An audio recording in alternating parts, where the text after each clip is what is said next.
Hey guys, welcome back to the channel. My name is Sosa Food, and today we'll be talking about food and how food was preserved back in the time when I grew up. I was born in the 60s, early 60s in Jamaica. So my childhood memories, which is what this channel is all about, is all about in the 60s and the early 70s. A little bit of the 80s, but I still find that the 80s are a little bit too recent to go back to. Maybe down the road, but for now, most of what I'll be talking about is from the 60s and the 70s. All right. So I grew up in a community where things were different, obviously different from what we have now. I mean, we didn't have the kind of amenities and the luxury of many of the stuff that we take for granted nowadays, right? For example, where I grew up in Jamaica, we never had running water, right? We never had electricity, right? The bathroom was, or the toilet was outside the house. The kitchen was outside the house. That was what life was back then. The roads were not even paved, back in those days. And so we never had many of the amenities and the facilities or the the kind of stuff that we take for granted. Now I left Jamaica back in the early 90s, and I moved to North America, where I am right now. And but I still have memories, fond memories of it, as a child growing up. But think about what it was like back in the day, back in those days when running water was one thing. I mean, we never had a tank. The common way of storing water, or having your domestic water supply, was tanks. And I think a lot of people in Jamaica still have tanks around the house. Some people have these huge plastic drums now that they store water in. And for whatever reason, sometimes it's just for emergency purposes, but some people still rely on that tank, for their drinking water, and for laundry, and and cooking and all of those kind of stuff.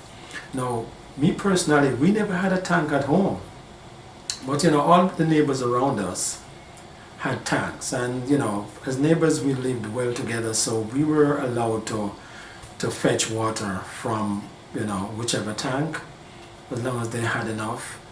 We never had, I personally never had to travel far to get water, unless it was a drought and then all the tanks were dry, and then we had to go far out where there were, I would say, good tanks, very good tanks, but abandoned tanks. These tanks were on these properties,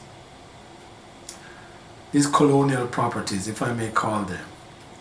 You would have maybe 2 or 3 of these massive tanks with water, because a lot of these busher, as they would call them back in the day, these post-colonial masters, they would have a lot of cows, a lot of cattle, and they required a lot of water. But over the years, these places became abandoned, but the tanks were still good, and the water was just sitting there. Anybody could use it. So those were the only times that I personally can recall had to go maybe a little further from home, maybe a mile or so, to fetch drinking water. So we never had running water. But think about electricity. Think about how important electricity is to our daily lives right now, right? Especially us who are living in North America, right? How long do you think you could go without having electricity? Well, just think about it for a minute. But you know, that was the mainstay back when I was a child. We never had electricity, and one of the challenges of not having electricity was ways to preserve, especially meat. You know, because you know a butcher may butcher a pig or a goat or a cow in the village, and you buy 10 pounds of beef or 10 pounds of pork, right? And we're not going to have all of it at the same time. We need to have some for tomorrow and the next day and maybe the next day. You understand?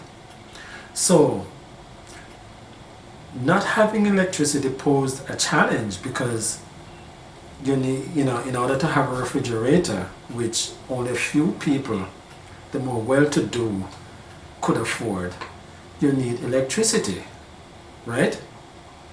So we never had a fridge because we never had electricity. So how was food preserved back in the day, back in those days, in the 70s and the 60s? How did we preserve our food? I mean, if you went to some other shops, you would find that certain meats were preserved in brine, like a salted brine mixture. Because the thing about salt, it prevents the breakdown of meat. You understand? It cures the meat, and it prevents it from, for whatever reason, from rotting or from, you know, disintegrating, or, you know. So as long as that meat is in that brine mixture, it would be fine. I mean, I'm in North America now, and if you go to some of the West Indian stores, they still have them like corned beef in some of these buckets, salted mackerel, you know. You can still get preserved in brine, right? So preserving things in salt was one way of preserving, especially meat, you know. And of course, we ate a lot of codfish in Jamaica. You know, back home we just call it saltfish, right? Yeah, so we ate a lot of saltfish in Jamaica, and that is also preserved with salt. You know, even to this day, I still love saltfish. As a matter of fact, the national dish of Jamaica, which is up for debate, is ackee, which is grown locally, and saltfish, which we don't produce. So, you know, a lot of people are saying, how can you have a national dish like ackee and saltfish when you don't even produce the saltfish? Anyway, that's a topic for another discussion. So another way of preserving, especially meat, was to smoke it. Yeah. So I can recall as a kid growing up in my home, right?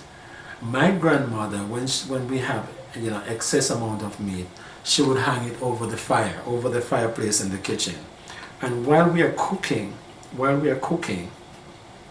you know, because we used a lot of firewood. Firewood was the mainstay back then for cooking, for, you know, prepare your meals and all of that. And the firewood produces a lot of smoke, right? A lot of smoke up there. And what most people would do, they would hang the meat on some wire hooks over the fireplace, so that the smoke and the heat going up, you know, the smoke will preserve the meat. Yeah, preserve the meat.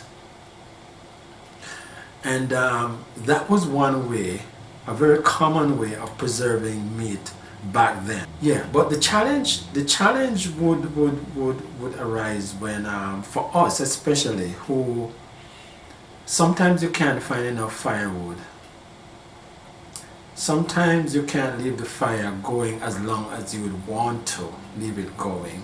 And you have that meat hanging over there to preserve, and it's not getting enough smoke or heat to keep away house flies. You see where I'm going with this? You see where I'm going with this?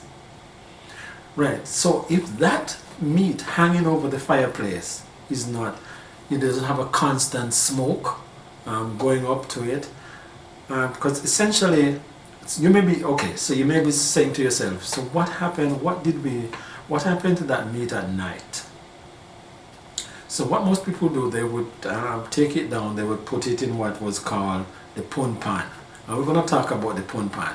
Essentially, the name pun pan comes from the pudding pan. It's this container that was used for everything, including mixing up stuff for pudding. But we never call it the pudding pan. The common name in Jamaica was the pun pan, right? So we take down the meat and in the evening after dinner or before bed and put it in the pun pan and bring it inside the house and cover it up, right? But you know, I mean, as careful as you were, if the meat was not protected properly, or there was not enough smoke going up there, and a little heat from the fireplace going up there on the meat, then you would find that houseflies would perch on the meat. They would lay their larvae in the meat, their eggs in the meat sometimes, and that meat would become infested with larvae. Now, can you imagine a poor family like our family, right? You have to throw all that meat because the house fly got onto the meat, lay their eggs in it, and it is full of maggots, full of, you know, the larvae of the house. Now, when you have to throw that meat, oh man, it's a pain in the butt. It's a huge loss for you, you know. But you know, it did happen. It did happen. But here's the joke. Here's what what I'm talking about today. Sometimes flies would get on that. The house fly would get on that meat, and lay their eggs, and the eggs start producing larvae in the meat, and you never knew. You didn't know. And then you start cooking that meat, right?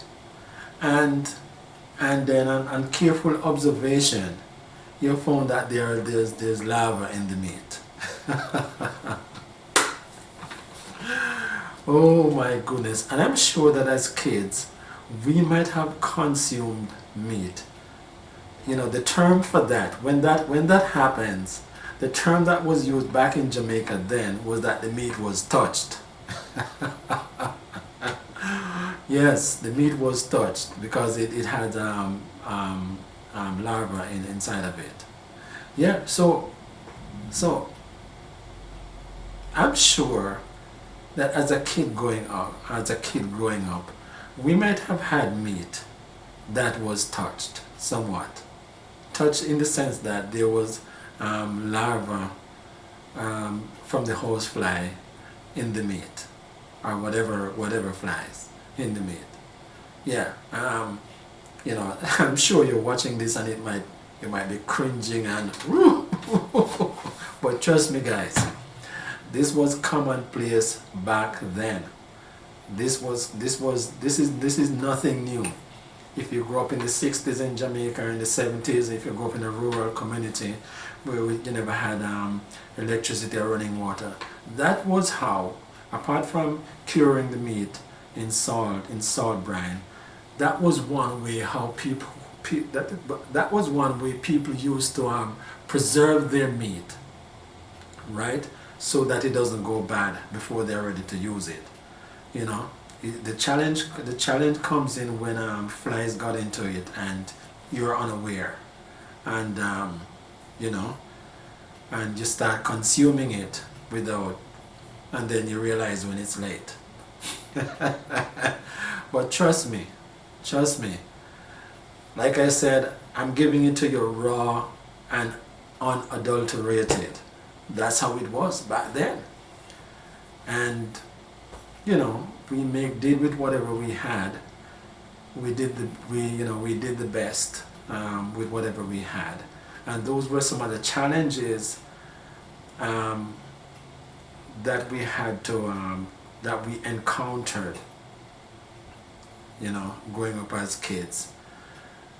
And, you know, looking back, you know, sometimes I ask myself, wow, how did we do it? How did we do it? You know? So in the comments below, I'd like to hear from you. How did you used to preserve your meat? If you were born around then without, you know, I mean, right now I have everything in my home, you know, right? But if you were born around then, 60s, 70s, in rural Jamaica or wherever, whatever country, right? Because we don't, Jamaica is a tropical country, right?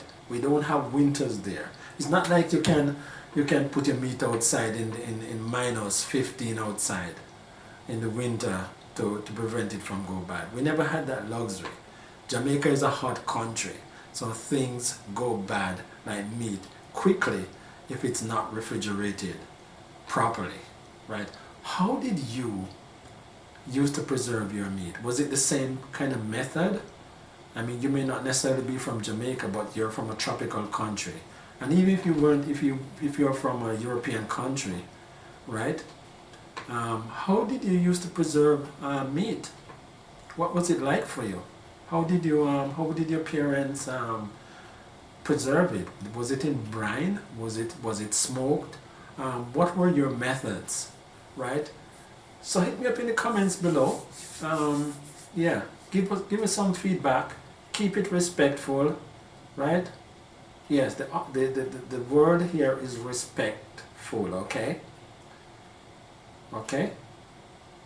Okay. So leave a comment below and tell us what your experiences were as a child growing up in a community or in a village back in the 60s and the 70s when you never had electricity and running water. All right? Until we talk again, source of food here. Take it easy and stay safe. Okay?